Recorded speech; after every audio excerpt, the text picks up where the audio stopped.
Seal the leaks. Understanding idiomatic expressions in English. Hello, everyone. Welcome to our English language learning series. Today, we're going to explore the phrase, seal the leaks.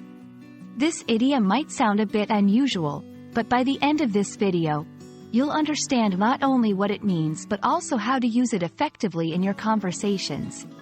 So, let's dive in. Seal the leaks is an idiomatic expression in English. At its core, it means to stop problems from getting worse by dealing with them directly. The phrase originates from the literal action of sealing leaks in a boat or container to prevent water from getting in. In everyday usage, it refers to addressing small problems before they become larger issues. To better understand, seal the leaks, let's look at some examples. 1. In a business context, our budget is getting out of control. We need to seal the leaks before we face a financial crisis.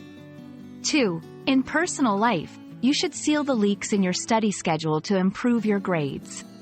Maybe start by organizing your notes.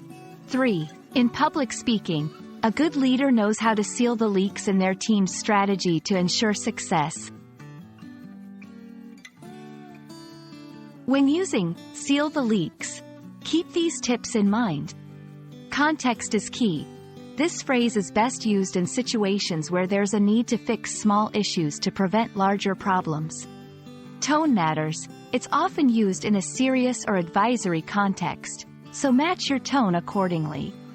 Combined with other idioms, it pairs well with phrases like nipping something in the bud or preventing a snowball effect. And there you have it.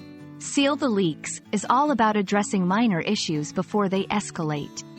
We hope this video helps you understand and use this idiom in your English conversations. Don't forget to practice and see how you can incorporate it into your daily language use. Thanks for watching, and see you in our next video.